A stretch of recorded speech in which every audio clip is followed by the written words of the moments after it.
성경 말씀 봅시다. 사무엘상 20장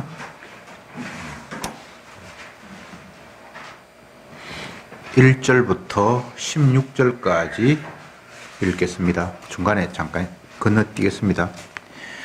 20장 1절 제가 먼저 읽을게요. 다윗이 라마 나요스에서 도망하여 와서 요나단에게 이르되 내가 무엇을 하였으며 내 죄악이 무엇이며 네 부친 앞에서 나의 죄가 무엇이고 한데 그가 내 생명을 찾느뇨.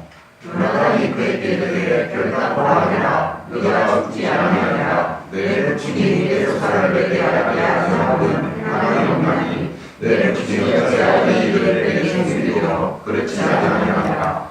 다윗이 또 맹세하여 가로되 내가 네게 은혜 받은 줄 네 부친이 밝히 알고 스스로 이르기를 요나단이 슬퍼할까 두려운즉 그로 이를 알게 하지 아니하리라 함이니라. 그러나 진실로 여호와의 사심과 네 생명으로 맹세하노니 나와 사망의 사이에 한 걸음뿐이니라. 요나단이 다윗에게 이르되 내 마음의 소원이 무엇이든지 내가 그것을 이루리라. 다윗이 요나단에게 이르되 내일은 월삭인즉 내가 마땅히 왕을 모시고 앉아 식사를 하여야 할 것이나 나를 보내어 제3일 저녁까지 덜에 숨게 하고 내 부친이 나의 나를 다시 묻어 그때 요나단을 다윗이 자기 성전에 또 바리를 내게 하라. 정처에 살리니 이는 온 가족을 위하여 그리스도의 죄를 때가 되리라. 그의 말이 좋다 하면 네 종이 평안하려니와 그가 만일 노하면 나를 해하려 결심한 줄을 알지니라. 그런즉 본데 이 종이 인자이니라. 네가 이 종으로 여호와께서 너와 언약하게 하였으니라. 그러나 네가 죄악이 있거든 내가 친히 나를 주리라. 나를 내 부친에게로 데려갈 것이 무엇이며. 건너뛰어서 14절 제가 읽겠습니다. 너는 나의 사는 날 동안에 여호와의 인자를 내게 베풀어서 나로 죽지 않게 할 뿐 아니라 여호와께서 다윗의 대적들을 주변에서 다 끊어버리신 뒤에도 너는 내 인자를 내 집에서 영원히 끊어버리지 말라 하고. 이에 요나단이 다윗의 집과 언약하기를 여호와께서는 다윗의 대적들을 치실지니라 하니라. 요나단이 살살하고 또 다시 회색하였으니 이는 자기 생명을 사랑하고 지식을 사랑하였더라. 요나단이 다윗에게 이르되 내일은 월삭인즉 네 자리가 빔으로 네가 없음을 자세히 물으실 것이라. 너는 사흘 있다가 빨리 일어나서 그 일이 너에게 숨어든 곳에 들어 뱃을 관역하게 있으라. 내가 관역을 쏘려 함같이 살셋을 그 곁에 쏘고 아이를 내어 가서 살을 찾으라. 내가 자기 자에게 이르기를 보라 살이 내 이편에 있으니 찾으라 하거든 너는 돌아오지 여호와께서 당신과 네가 당한 살을 주시오. 만일 아이에게 이르기를 보라 살이 네 앞편에 있다 하거든 네 길을 가라 여호와께서 너를 보내셨음이니라. 너와 내가 말한 일에는 여호와께서 너와 나 사이에 이르는 계시니라. 아멘. 다윗과 요나단 두 사람 사이에서 주고받는 맹세를 저희들이 같이 읽었습니다. 다윗은 사울 왕이 자기를 죽이려고 하는 살해 의지를 확실히 확인을 해서 피해 다니는 그런 상황입니다. 선자에게 도망을 갔는데 그곳에까지 찾아와서 자기를 죽이려고 했고 더 이상 자기가 숨을 곳이 없어서 요나단에게 찾아가서 너희 아버지가 무슨 이유 때문인지 내가 정확하게 알지 못하는데 나를 계속 죽이려고 쫓아다니고 있다. 어떻게 하면 좋겠냐. 그러니까 요나단이 답하기를 그럴 리가 없는데 아버지는 어떤 일을 하더라도 나에게 다 이야기를 하고 어떤 일을 했는데 걱정하지 마라. 만약 아버지가 너를 죽일 계획을 하고 있다라면 내가 먼저 눈치채서 너에게 알려주겠다.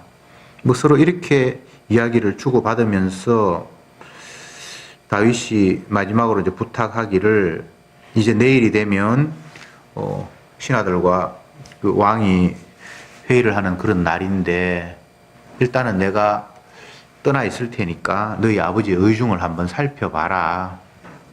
그렇게 해서 정말 나를 살해할 의지가 없다면 나를 다시 부르고, 그렇지 않다면 내가 떠나갈 수 있도록 해라. 그렇게 해서 서로 약속을 하고 그렇게 하겠다라고 이제 서로 맹세를 하는 그런 이야기들이 기록되어 있습니다.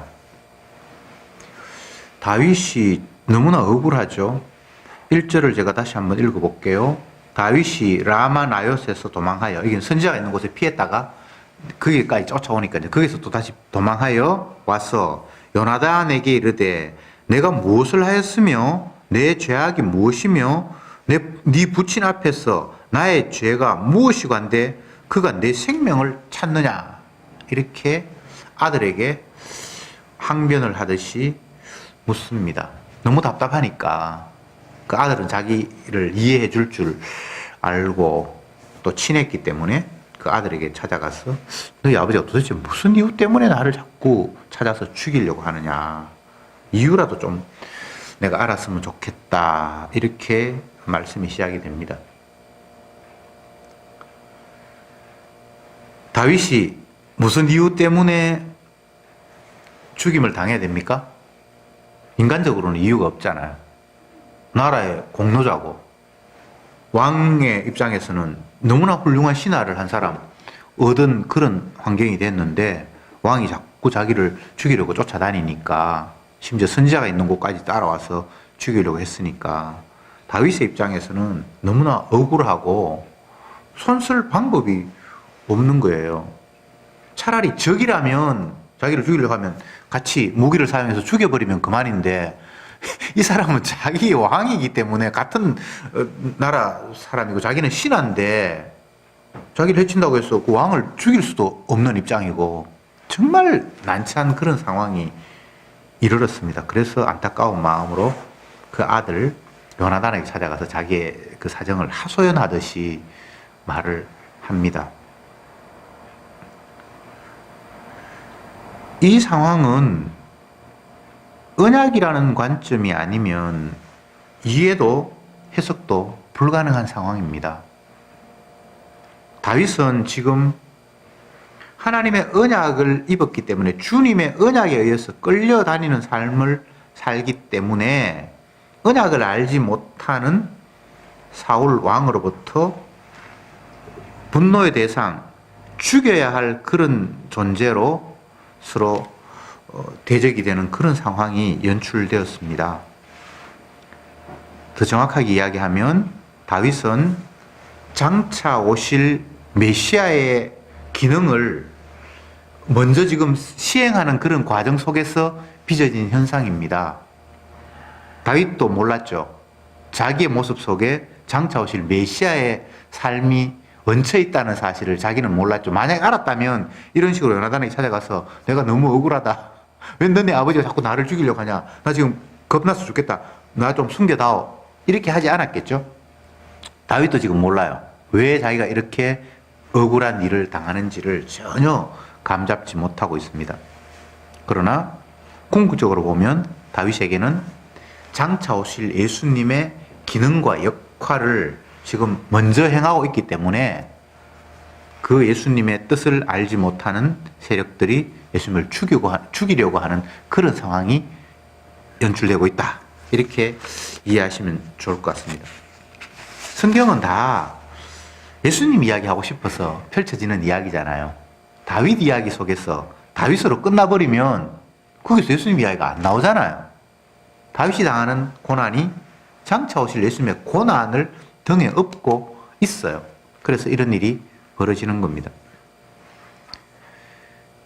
그러면 사울 왕의 입장에서 다윗을 죽이려고 하는 이유를 한번 찾아봅시다. 언제부터 살해 의지를 갖게 됐지요? 적 골리앗을 멋지게 물리치고 예루살렘으로 돌아오는 그 환경에서 온 백성들로부터 환호를 받잖아요. 심지어는 백성들의 그 외침 속에 왕보다 더 훌륭한 다윗이다라고 그렇게 격찬을 하잖아요. 근데 사실 백성 입장에서 그래요. 사울 왕보다는 다윗이 더 자기들에게 훌륭한 사람이에요. 뭐 사울 왕은 별로 하는 일도 없고, 근데 다윗은 적들을 보기 좋게 물리치고 게슨 장군으로 다시 귀환을 하니까 백성들이 왕보다 다윗을 더 높이고 찬양을 했습니다. 그런 상황에서 인간적으로 왕 사울은 비참하죠. 직위는 자기가 최고 높은데 자기 신하가 자기보다 더 백성들로부터 추앙을 받으니까 여기에는 뭐 시기, 질투, 온갖 마음들이 다 생겼겠죠. 우선은 자기의 왕권 자체가 흔들린다고 생각을 했을 수 있고요. 그 다음에는 자기의 권위가 또 훼손되었을 거고, 어쩌면 백성들로부터 사랑받는 자기 자신이 처음에는 왕으로 세워서 얼마나 사랑을 받았습니까? 우리나라에도 왕이 필요합니다. 근데 그 가운데 심지를 뽑아서 사울을 뽑고 난 이후에 백성들이 다 찬양을 했잖아요. 백성들의 사랑을 온몸으로 받았는데 이제 그 사랑이 신하에게, 다윗에게 옮겨가 버린 이런 상황이 되어버렸으니까 사울의 입장에서는 죽이고 싶도록 다윗이 미웠던 거죠. 인류 최초의 살인을 더듬어 봐도 똑같은 양상이 펼쳐지는 거예요. 그들은 형제지간이었죠. 형 가인이 동생 아벨을 죽이잖아요.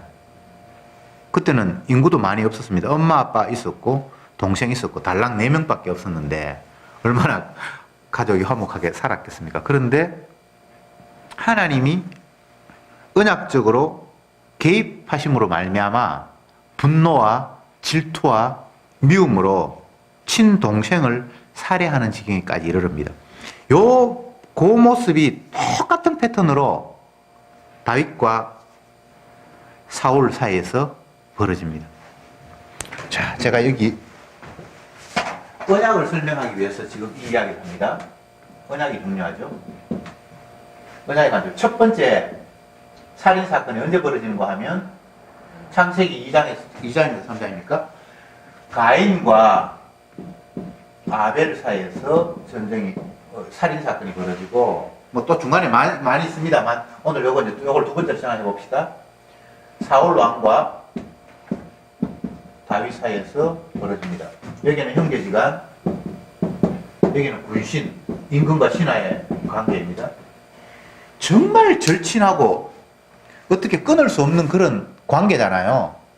근데 여기에서 언약이라는 것이 투입이 됨으로 말미암아 아벨은 하나님 언약이 투입이 되어서 피해 제사를 드리잖아요. 피해 제사. 여기서 다윗은 하나님께 선택을 했어서 이 사람을 왕으로 세우려고 하나님께서 계속해서 그를 밀고 있잖아요. 다시 말씀드립니다. 성경 말씀은 언약이라는 것들을 집어넣지 않으면 이해 안 되는 사건이 다 펼쳐져 있어요. 주님께서 뭔가를 개입하심으로 말미암아 자기 약속을 성취하시기 위해서 누구에게 달려들고 그를 사로잡음으로 말미암아 그런 상태가 아닌 반대편에 의해서 미움당하고 핍박당하는 그런 구도가 형성되게 돼 있어요. 이걸 나중에 넘어가면 세 번째 예수님과 온인류 이런 구도가 되어버린다. 아시겠습니까? 다시 이야기합니다. 가인과 아벨은 그냥 형제예요. 한 집에서 같이 밥 먹고 살고 엄마 아빠가 같은 사람이에요. 서로 죽이고 할 일이 없어요. 근데 그런 일이 발생을 했는데 그게 보니까 하나님이 아벨의 제사는 기쁘게 받으시고 형의 제사는 안 받는 그런 일 때문에 문제가 생겼다 이 말입니다. 그리고 오늘 본문에서 사울 왕이 훌륭한 신하 다윗을 죽이려고 하는 이유가 하나님이 다윗을 왕으로 세우려고 계속 다윗에게 주님께서 힘을 실어주시는 거예요. 그러니까 이름뿐인 왕이 허수아비처럼 돼버렸어요. 그러니까 자기 자리도 위태롭고 사랑을 백성들로부터 받았는데 빼앗겼고 그러니까 화가 나서 자꾸 죽이려고 하는 거예요. 그러니까 이 예수님 오시기 전에 많은 언약적인 사건으로 인해서 살인이 벌어지고 이유 없이 누군가를 죽이는 일들이 끝없이 진행이 되는데 그것은 결국은 장차 오실 예수님의 십자가의 죽음을 미리 보여주기 위한 그림으로 쫙 펼쳐지는 겁니다. 마지막 예수님이 살해당하는 모습은 어떤 모습입니까? 이건 누구 한 사람이 미워하는 게 아니고 인류 전체가 이 땅에 있는 모든 피조물들이 다 예수님을 미워하는 거예요. 왜? 하나님의 사랑을 입었기 때문에. 반대로 이야기하면 나머지는 하나님의 사랑에서 제외되어 있기 때문에. 이것을 창세기로 이야기하면 생명나무가 있는 에덴 동산으로부터 추방되었기 때문에. 이유가 그것밖에 없어요. 그런 식으로 성경을 해석을 해야지 해석이 되지, 그걸 아닌 자꾸 인간적인 방법으로 뭐 이렇게 저렇게 하다 보면 계속해서 혼란만 가중될 뿐이지 거기에서 십자가의 의미를 찾을 수가 없어요. 성경 해석이 어려운 이유가 언약이라는 주님의 가장 기본적인 테마로 흘러가는 이 성경을 그런 식으로 안 보고 인간적인 경험이나 가치나 뭐 경제를 바탕으로 아니면 자기가 알고 있는 정치라는 그런 아니면 심리학적인 어떤 구조로 사람과 사람과의 관계를 이해를 하려고 하니까 성경 해석이 안 돼요. 성경은 그런 식으로 기록된 게 아닌데 처음부터 하나님이 자기 약속이 무엇인가를 보여주고 하나님의 아들 예수님이 어떤 존재인가, 그가 바로 주다라는 사실을 보여주기 위해서 성경이 펼쳐지고 인류 역사가 펼쳐지는데 그게 그 핵심이 우리에게 은혜로 주어지지 않으면 인간의 경험, 상식, 또 사람들 간의 관계니까 심리 뭐 이런 걸로 자꾸 어떤 문제를 이해하려고 하잖아요. 그러니까 성경이 삼천포로 빠지는 거예요. 희한한 성경 해석이 나오는 거예요. 언약적으로 해석을 안 하니까. 정말 기발한 아이디어가 성경 안에서 많이 나오고요. 인류의 모든 학문들이 성경을 지 마음대로 해석하면서 펼쳐지는 거예요. 옛날 동화 이런 것도 보면 성경에서 뭔가 힌트를 찾기는 찾는데 언약적으로 해석을 안 하니까 엉뚱하게 나오는 거예요. 일곱 난장이요, 백설공주라든가, 오만, 이것들이 대부분 테마가 성경에서 나와요. 성경이 너무나 풍부한 이야기를 하고 있으니까. 그런데 그게 언약적으로 해석이 안 되니까 희한한 식의 결과가 나오는 거예요. 그건 뭐 약간 이야기가 멀어졌습니다만, 다시 본문으로 돌아와서 다윗은 이유 없는 고난을 당하고 있습니다. 자기는 생명을 아끼지 않고 나라를 위해서, 왕을 위해서 헌신하면서 죽도록 충성을 합니다. 그런데 정작 왕이 그를 죽이려고 합니다. 선자에게 피했는데 선자도 자기를 지켜줄 수 없는 그런 위험에 자기는 빠졌다라는 사실을 인지했습니다. 그러면 다윗은 어떻게 하면 좋죠? 방법 없어요. 이게 성도의 운명입니다. 바꿔 이야기를 하면 성도는 살기 위해서 이 땅에 태어난 게 아니에요. 어렵습니까? 하나님이 계시고 하나님이 자기 백성을 이 땅에 보내셨다면 당연히 그 하나님은 그 백성을 지켜주실 것이다라는 것이 우리의 보편적인 생각이잖아요. 이스라엘 백성들이 하나님을 원망하면서 이방 신에게로 간 이유가 뭡니까? 하나님이 이스라엘을 세웠고 너는 내 백성이라고 이야기를 했는데, 그러면 이방인은 하나님의 백성이 아니고 이스라엘은 하나님의 백성이면 이방인으로부터 이스라엘을 지켜줘야 그게 살아있는 하나님 아닙니까? 그렇잖아요. 근데 하나님이 그들을 안 지켜주시는 거예요. 오늘 다윗을 이야기하면 하나님이 다윗을 세웠으면 어떤 위험으로부터 지키고 보살피고 해야 되는데 선지한테로 가도 안전하지 못하고 하나님 자기를 안 지켜주시는 것 같은 그런 느낌이 든다 이 말이죠. 다윗의 시편을 보면 온통 하나님이여 내 원수를 내게서 지켜주십시오. 그가 나를 삼키려 하나이다. 이런 이야기가 거의 도배를 해놨어요.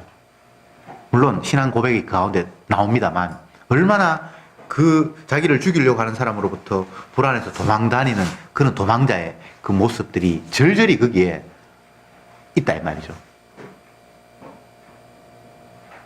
다시 말씀드립니다. 우리의 상식은 하나님이 우리를 만드셨고 자기 목적대로 우리를 탄생시켰다면 그 하나님 우리를 지켜주시는 것이 당연하잖아요. 근데 그 생각이 잘못됐어요. 하나님이 우리를 지켜주시는 게 아니에요. 우리를 살게 하기 위해서 이 땅에 태어나게 하신 게 아니에요. 자기 목적을 위해서 이용하시려고 우리를 이 땅에 만드셨어요. 자기 영광을 위해서 다 만든 거예요. 주님의 주되심을 드러내기 위해서 모든 피조물은 존재하는 거예요. 그래서 주님의 영광을 위해서 비참하게 죽어야 될 사람은 죽고 아벨처럼 희생당해야 될 사람은 희생당하고 다윗처럼 평생을 쫓겨다닐 사람은 쫓겨다녀야 되고 예수님처럼 죽어야 될 사람은 죽어야 되고 이게 하나님이 하시는 목적이란 말이죠. 근데 우리는 그렇게 생각하지 않잖아요. 왜 이스라엘 백성들이 하나님을 배척하고 우상에게 갔다고요? 자기를 지켜준다고 생각했는데 하나님은 안 지켜주니까. 성도들이 왜 교회를 떠나고 신앙에서 멀어집니까? 하나님이 내 편이라고 생각했는데 내 편 안 들어주니까. 그 생각이 잘못된 거예요. 하나님은 내 편 아니에요. 하나님은 자기 편이에요. 그래서 자기를 위해서 우리에게 모든 것들을 다 하시는데 그것이 우리를 위한 것이 아니라 당신의 영광을 위해서 하시는 거예요. 내가 내 이름을 위하여 너희를 지었나니 이렇게 이야기해요. 계속 주님은 자기 자신을 위해서. 요즘 호세아 말씀 우리가 살피고 있잖아요. 거기도 보면 계속 주님이 자기 자신을 위해서 뭔가를 하는 거예요. 선지자 한 사람 불러서 네가 나를 위해서 엄나는 여인과 결혼해야 되고 엄나는 아들을 낳아야 되고 그들에게 이름을 이렇게 지어라. 주님이 자기를 위해서 그냥 명하시는 거예요. 이유가 없어요. 이스라엘 백성들의 꼴이 어떤가를 보여주기 위해서 하나님이 어떤 사람을 불러서 엄나는 여인과 이상한 결혼관계를 유지하라는 거예요. 그러면 인간의 입장에서는 주님이 나를 선지자로 삼으셨으면 복음을 위해서 영화롭게 사용을 하셔야지 왜 나를 사람들 체면도 안 쓰게 엄난한 여자하고 결혼하라니요. 그 사람은 제사장 그쪽 계열인데 하나님의 뜻과 어긋나는 거예요. 근데 그런 식의 하나님이 없어요. 너희들은 내 이름을 위해서 지원을 받았기 때문에 내 목적, 내가 원하는 바를 위해서 너희들은 살아야 돼. 또 반복해서 말씀드립니다. 인간을 위한 하나님은 없습니다. 이스라엘을 위해서 하나님이 계시는 게 아니에요.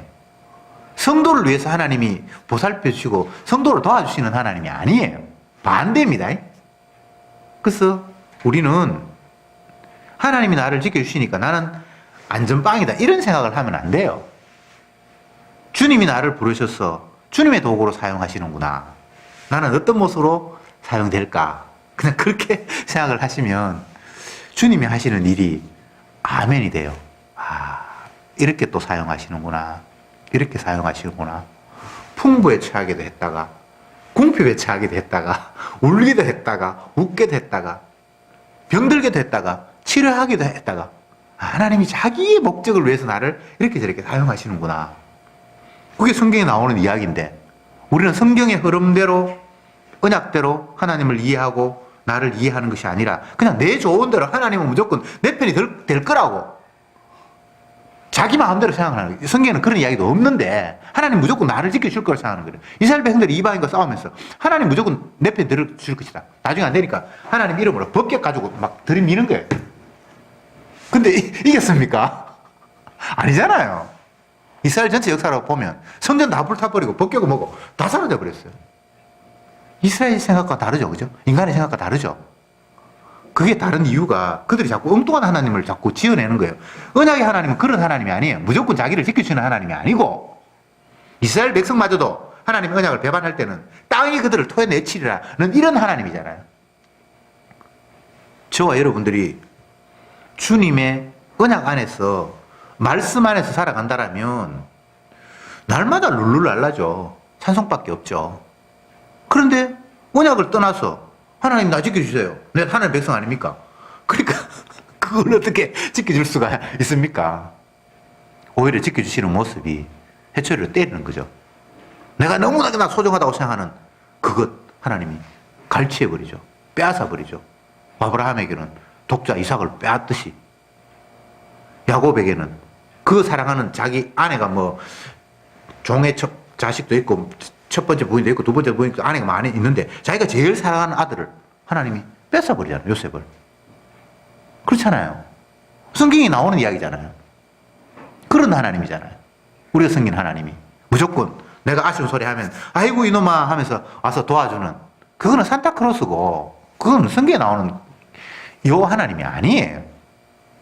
우리는 그냥 무조건 좋은 내 상상 속에서 내 아쉬움이 있으면 쫓아와서 도와주시는 그런 상상의 하나님을 자꾸 생각을 하고 있는 거예요. 그런 하나님은 없어요. 그건 우상이에요. 내가 마음대로 지낸 거예요. 성경의 하나님은 자기 사랑을 누구에게도 빼앗기지 않고 오로지 홀로만 영광 받으시는 그런 하나님이 우리가 섬기는 하나님이에요. 아이고 나는 그런 하나님은 싫다. 싫고 좋고의 문제가 아니에요. 그런 분이 창조주고 그런 분 말고는 신이 없어요. 이스라엘 백성들이 여호와를 떠나서 바알을 섬겼다 그러는데 바알이 사실 있습니까? 없거든요. 그냥 풍요의 신을 지가 만들어내는 거예요. 비의 신, 뭐 다산의 신, 자꾸 자기가 그냥 만들어내는 거예요. 원래 여호와 하나님 외에는 신이 없어요. 다만 마귀가 있죠. 마귀는 신은 아닌데 어쨌든 사람보다는 더 월등하니까 그쪽 급으로 쳐주는데 어쨌든 신은 아니에요.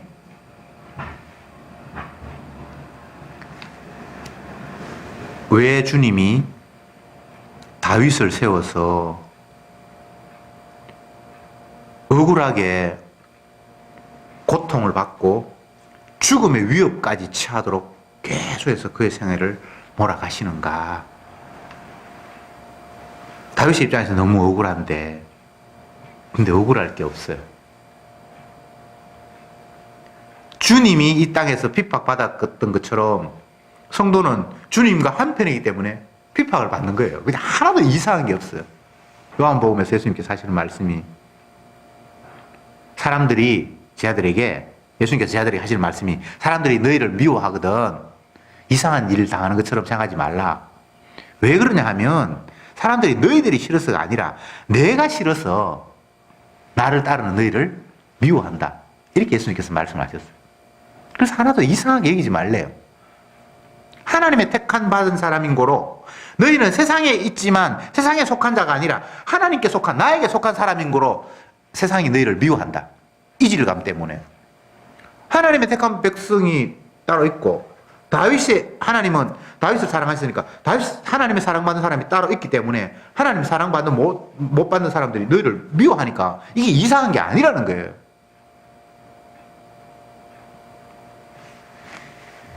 여러분, 이제부터 열심히 핍박받읍시다. 예. 죽음의 골짜기로 몰려가고 내 재산 강탈하고 나는 열심히 지휘해서 내 목숨 안 아끼고 다 했는데 오히려 그가 내게 돌아오는 거는 나를 죽이려고 쫓아다니는 이런 상황, 그거 하나도 성경으로 보면 이상한 게 아니에요. 주님 왜 내 이렇게 힘듭니까? 뭐가 힘듭니까? 내가 잘 돼야 된다라고 일방적으로 내 목표를 정해놓으니까 그가 다르니까 자꾸 힘들잖아요. 내가 잘 돼야 된다는 게 성경이 어디에 근거하는 건데 그건 마귀가 심어주는 거예요. 이생의 자랑, 안목의 정욕, 육신의 정욕, 그거는 하나님이 우리에게 약속한 게 아니에요. 세상으로부터 쫓아온 거라고 성경이 이야기하고 있잖아요.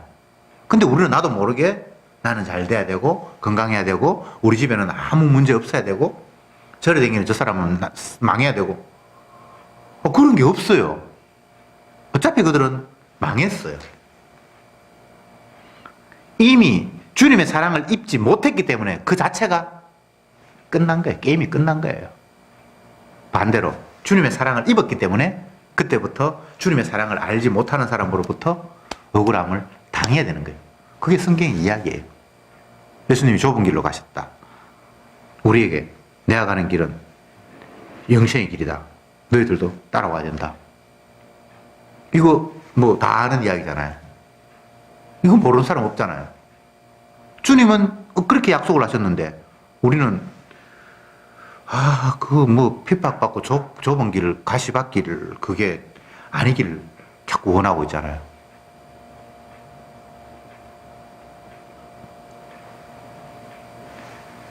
억울하다. 왜 나에게 이런 일이 있어야 됩니까? 다윗도 오늘 그렇게 이야기를 하고 있는데 이게 인간의 죄악된 모습이에요. 이걸 깨닫지 못했으니까 다윗은 하나님께서 안 지켜줬다. 그건 아니고 다윗도 이제 점점점 가면 깨달아요. 내가 죄인이라서 핍박받는 게 지극히 당연하구나. 그리고 주님이 가신 길을 나를 데려가셔서 내가 그런 고난의 길을 가고 있구나. 야곱 같으면 아들이 애굽에 살아있다는 소식을 듣고 그 노구를 이끌고 그 먼 길을 가서 바로를 만나서 하는 이야기가 내가 참 험한 세월을 보냈습니다. 나이가 얼마냐고 이렇게 물으니까 내가 나이는 얼마 되지 않지만 험한 세월을 보냈습니다. 라는 그런 이야기를 하는데 그 이야기 속에는 주님이 자기 언약을 이루기 위해서 우리를 이렇게 고난의 길로 돌렸구나. 나를 살리기 위해서 내 아들을 이렇게 찢었고 했구나라는 그런 회한이 그 안에 담겨 있어요. 나중에 손을 이렇게 어긋맞게서 축복하면서 그 이야기가 그 안에 다 담겨 있는 거예요. 깨달은 거죠. 이게 힘든 게 아니라는 거예요. 이게 주님이 걸어가신 길이고 우리가 당연히 걸어가야 할 길이구나. 성도에게 고난은 필수입니다. 필수. 선택이 아니에요. 복음과 함께 고난을 받으라. 바울이 그런 이야기를 했죠. 자기가 힘들었으니까 너희도 고생 좀 해. 뭐 이런 이야기가 아니라 십자가의 길이 없으면 부활의 영광이 없다라는 걸 아는 거예요. 깨달은 거예요. 근데 사실 그게 고난도 아니에요. 육적으로 보면 아픔이고 힘들지만 그게 생명의 길인데 룰루랄라 하면서 갈 수밖에 없는 거예요.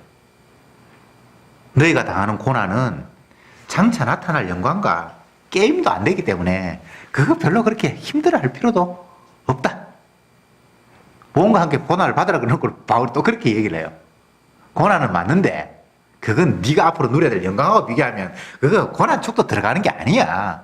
그래서 기쁨으로 찬송하면서 그 길을 갈 수 있어.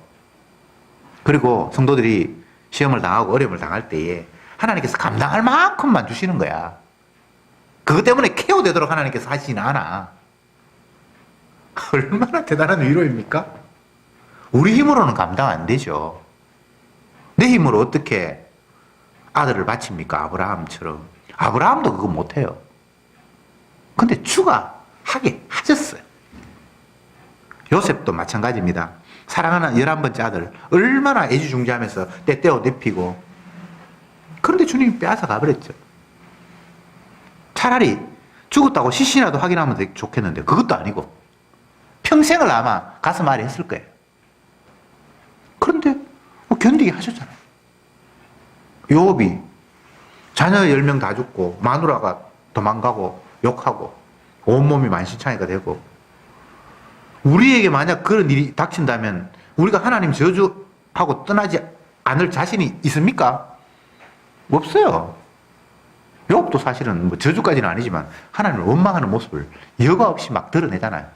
차라리 나를 태어나지 않게 했으면 그게 엄청난 여기 하나님에 대한 어떤 분노예요. 표현은 그렇게 문학적으로 점잖하게 돼 있지만 그런데 주님이 결과적으로 지켜주시잖아요. 그러니까 나를 편안하게 지켜줄 것이라는 그런 생각은 그거는 없는 약속이고 감당할 만큼 시험을 주시는 거예요. 그리고 우리가 가는 길은 주님이 가신 길을 데려가시니까 눈물과 뭐 아골골짜기예요. 그 어쩔 수 없어요. 근데 아골골짜기로 하니까 여러분이 약간 걱정을 하실 수 있는데 걱정할 필요 없어요. 그곳에서 찬송할 수 있어요. 충분히. 다윗이 힘들고 뭐 사도 바울이 힘들고 성경에 나타난 사람들이 다 고난의 길을 가는데 가면서 찬송하잖아요. 기쁨이 있고 내 자는 넘치나이다. 내게 부족함이 없으리로다. 그런 이야기 하잖아요. 그게 정신 승리를 위해서 고생 끝에 낙이 온다, 고생 끝에 낙이 온다 하면서 억지로 자기 체면에서 나오는 이야기가 아니에요.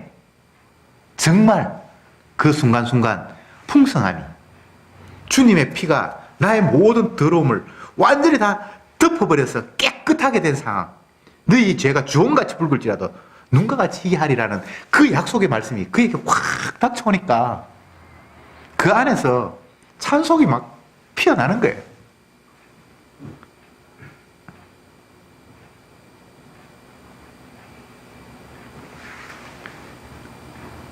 요나단은 아버지와 신앙의 사람 다윗에게 끼어서 약간 갈등이 일어납니다. 아버지를 어떻게 할 수도 없고, 그리고 다윗은 분명히 자기가 똑같이 언약의 수로 신앙에 끌려가는 그런 사람인데 아버지가 자꾸 신앙의 사람을 죽이려고 하고, 그러니까 본인도 맹세를 합니다. 내가 힘이 닿는 한 결코 아버지가 네 생명을 어찌하지 못하도록 내가 할게. 다만 너도 14절에 너는 나의 사는 날 동안에 여호와의 인자를 내게 베풀어서 나로 죽지 않게 할 뿐 아니라 여호와께서 너 다윗의 대적들을 지면에서 다 끊어버리신 때에도 너는 네 인자를 내 집에서 영영히 끊어버리지 말라. 이렇게 이야기를 합니다. 이건 뭐 단순히 살기 위한 그런 것이 아니라 당신이 하나님의 편이라는 것을 내가 확실히 알았다. 그렇기 때문에 내가 결코, 내 집안도 결코 너의 대적이 되지 않았으면 좋겠다라는 이런 이야기를 하고 있는 거예요. 이 신앙의 모습입니다. 우리 집 살려달라 이런 이야기하고 좀 달라요. 표면적으로 보면 그렇게 느껴지는데, 나는 네가 하나님의 편인 줄 아는데 너의 반대편에 있는 사람은 하나님의 대적이잖아. 그러나 나는 너의 반대편에, 대적의 편에 서지 않았으면 좋겠다라는 이런 이야기를 하고 있는 거예요. 여러분, 죽는 건 의미가 없습니다. 다윗이 요나단을 죽이지 않아요. 그러나 대적에 의해서 요나단은 죽어요. 그렇죠, 그죠? 이렇게 누가 죽고 안 죽고 그게 문제가 아니에요. 내가 끝까지 주님의 편에서 주님 앞에 활용당하느냐, 아니면 주님의 반대편에 서냐는 그게 문제예요. 한 번 죽는 것은 하나님 정하신 바대로 조금 더 일찍 죽는 것과 조금 더 늦게 죽는 것이 무슨 의미가 있습니까? 지옥과 천국은 주님의 피에 의해서, 피가 있느냐 없느냐로 그냥 나누어지는데, 주여 보혈의 피 속에 내가 잠기기를 원합니다라는 그 마음만이 성도가 지닐 수 있는 유일한 소망입니다. 그것 외에는 다른 소망이 없습니다. 다윗이 뭐 적들에 의해서 죽지는 않습니다. 나중에 늙어가지고 죽기는 죽는데, 그렇다고 한들 그것이 하나님께서 어떻게 생명 더 길게 했다 짧게 했다, 그건 아무 의미가 없는 거잖아요. 그렇잖아요. 네. 아무리 오래 살아도 주님의 용서가 아니면 그는 지옥이 기다리고 있습니다. 마지막으로 이 말씀 드리겠습니다. 성도는 내 삶이라는 게 없습니다. 주님의 주되심을 드러내기 위한 삶이 있을 뿐입니다. 그래서 우리는 이리 가든 저리 가든, 웃는 날이든 우는 날이든 그 위치에서 주님의 십자가의 은혜를 바라볼 수 있으면 그게 바로 하나님을 영화롭게 하는 자리입니다. 기도합시다. 주님, 감사합니다. 우리가 어찌어찌 해서 이런 일을 당하고 저런 일을 겪는 것이 아니라 주님이 목적하신 바 때문에 우리는 이렇게도 왔다가 저런 환경에도 처하는, 그래서 결국은 우리가 주의 것이라는 사실을 인정할 수밖에 없음을 감사합니다. 피조물인 주제에 내 원하는 대로 뭔가 일을 이루어 보려고 날마다 꿈꾸는 어리석은 종들이 오니, 주여, 종으로 살면서, 종으로 태어났으면서 주의 자리에 앉으려고 했던 이 교만을 다시 한번 꺾어 주시옵소서. 오늘도 말씀을 통해서 주께서 우리에게 일러주셨사오니 다윗처럼 온전히 주님이 사용하시면서 주님이 가신 그 길을 따라가며 기뻐하며 찬송하며 영광 돌리는 저들이 되게 해 주옵소서. 예수님의 이름으로 기도드립니다. 아멘.